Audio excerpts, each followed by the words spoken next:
Ji, hello and अस्सलाम वालेकुम दोस्तों। अपनी पिछली इंट्रोडक्शन की वीडियो में मैंने एक चीज़ आपको नहीं बताई थी, वो रह गई थी, तो वो बता दूं कि इस HTML और CSS के जब कोर्स हमारा पूरा हो जाएगा तो बाकायदा हम एक प्रोजेक्ट बनाएंगे, एनिमेटेड प्रोजेक्ट, जो कि मैंने बना के रखा हुआ है, आपको दिखाऊंगा। और इसको फिर हम दोबारा बनाएंगे। ये एनिमेटेड प्रोजेक्ट है। ये देखिए, इसमें शायद आपको आवाज़ भी आ रही हो। इस आवाज़ को हम यहाँ से बंद भी कर सकते हैं। और ये मीनिंग है इसका। ठीक है, परिंदे उड़ रहे हैं, तितली उड़ रही है, ये तितली चल रही है, सांप चल रहा है, गूंगा बंदा है। और इसमें साइट मैप भी है। फिर इसकी गैलरी में आ जाएं तो गैलरी के अंदर जो है वो मज़ीद पिक्चर्स हैं। सफारी में आ जाएं तो सफारी में देखिए एनिमेटेड तमाम चीज़ें जो है वो एनिमेटेड हैं। और एक कॉन्टैक्ट फॉर्म है। और यहाँ पे गूगल मैप है। ये अभी नेट मेरे पास अवेलेबल नहीं है, तो गूगल मैप कैसे लगता है वेबसाइट में हम ये भी देखेंगे। तो ठीक है, हम HTML और CSS जब सीख लेंगे तो उसके बाद हमें ये प्रोजेक्ट भी बनाना है। ये प्रोजेक्ट मैं आपको बना के दिखाऊंगा अभी। तो अब चलते हैं हम अपने कोर्स की जानिब। तो सबसे पहले वेब स्ट्रक्चर समझ लीजिए कि वेब स्ट्रक्चर जो है वो क्या चीज़ होती है। तो हमें एक वेबसाइट बनाने के लिए कम से कम 2 से 3 लैंग्वेजेस की ज़रूरत पड़ती है। एक HTML, एक CSS और एक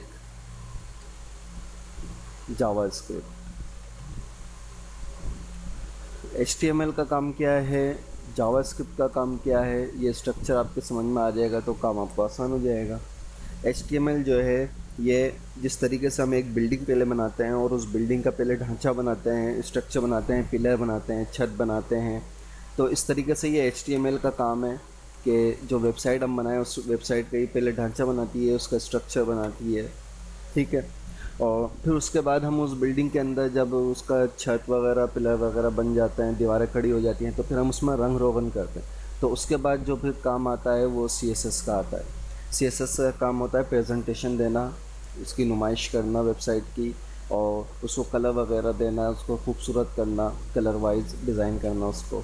तो यूँ समझ लीजिए कि HTML का काम जिस तरह बिल्डिंग को स्ट्रक्चर किया जाता है, उसका एक ढांचा बनाया जाता है, उसके बाद फिर उसमें रंग रोगन वगैरह किया जाता है, तो ये CSS का काम है। और उसके बाद फिर जावास्क्रिप्ट का काम क्या आता है कि जिस तरीके से जब एक बिल्डिंग में रंग रोगन हो जाता है तो फिर उसके अंदर उसका इंट्रक्शन, उसके आने जाने के रास्ते बनाए जाते हैं, और उसमें दीगर ज़रूरियात की चीज़ें लगाई जाती हैं उस बिल्डिंग के अंदर। खिड़की वगैरह लगाई जाती है और दरवाज़े वगैरह लगाए जाते हैं। तो ये तमाम काम जो है वो फिर जावास्क्रिप्ट के अंदर आ जाता है, इंट्रैक्शन का काम। ठीक है, ये 3 चीज़ें यहाँ तक क्लियर है, ताकि आपको हर लैंग्वेज का अलग अलग पता हो कि किस लैंग्वेज का क्या काम है। इसको मैं डिलीट कर देता हूँ। अब ज़रा हम HTML का जो बुनियादी स्ट्रक्चर है उसकी बात कर लेते हैं कि HTML का बुनियादी स्ट्रक्चर क्या है। इसको आप अपने जहन में रखें हमेशा। HTML के कई वर्जन कई सालों से आए हैं, लेकिन अब फाइनल जो है वो HTML5 है, लेकिन तमाम का स्ट्रक्चर सिंटैक्स जो है वो तकरीबन सेम है।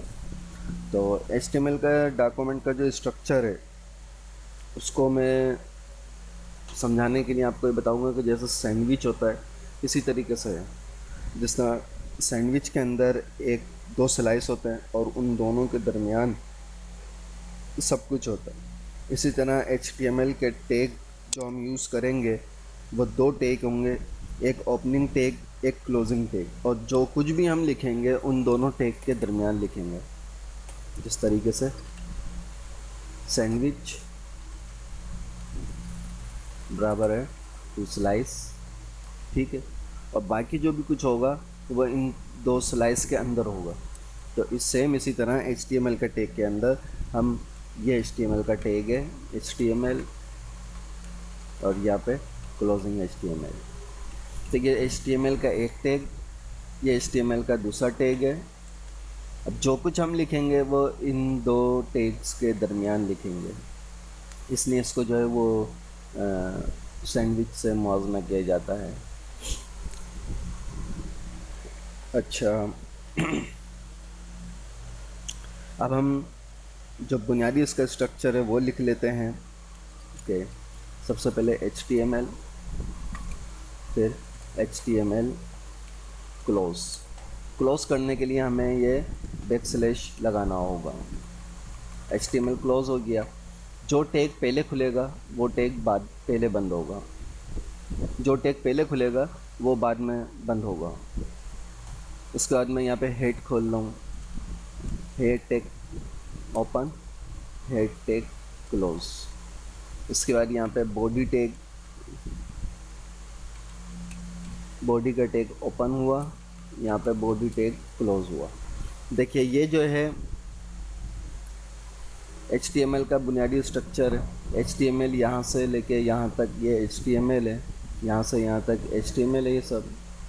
और फिर उसके बाद ये हेड का सेक्शन है यहाँ से यहाँ तक, और ये बॉडी का सेक्शन है। पहले HTML खुला तो सबसे आखिर में HTML बंद हुआ, हेड खुला तो हेड खुलते ही हेड बंद हुआ, बॉडी का टैग खुला, बॉडी का टैग बंद हुआ। सबसे अच्छी प्रैक्टिस ये है कि आप जब जो टैग खोलें उसको फ़ौरन ही बंद कर दें, वरना डिस्टर्बेंस होगी, काम सही नहीं होगा। अच्छा, HTML के टैग के अंदर दो टैग आते हैं, एक हेड टैग और एक बॉडी टैग। पहले हेड टैग आएगा, head tag open, head tag close, फिर body tag open, body tag close. ठीक है। हेड के अंदर हम वो फाइलें लिखते हैं जो कि वो काम करते हैं हेड के अंदर, जो कि नॉन विजुअल एलिमेंट, यानी जो नज़र नहीं आने वाला होता। हाँ, अलबत्ता ये काम सर्च इंजन के लिए बहुत अहमियत रखता है, हमारे SEO के लिए बहुत अहमियत रखता है, जो काम हम हेड में करेंगे। और जो काम हम चाहते हैं कि वो सब लोग देखें, तमाम के तमाम लोग जो है वो जब वेबसाइट पर आएँ और हमारे वो चीज़ देखें, तो उस काम को हम बॉडी टैग के अंदर यहाँ पे लिखेंगे। उस काम को बॉडी टैग के अंदर करेंगे तो बॉडी टैग के अंदर हम जो भी चीज़ लिखेंगे वो विजुअल होती है, तो उसको जो है वो विजुअल स्ट्रक्चर एलिमेंट होता है, ये नज़र आने वाला हिस्सा होता है। तो ये इसका स्ट्रक्चर था, बुनियादी स्ट्रक्चर। इसको आप अच्छी तरह समझ लें और फिर उसके बाद अगली वीडियो में हम बढ़ते हैं।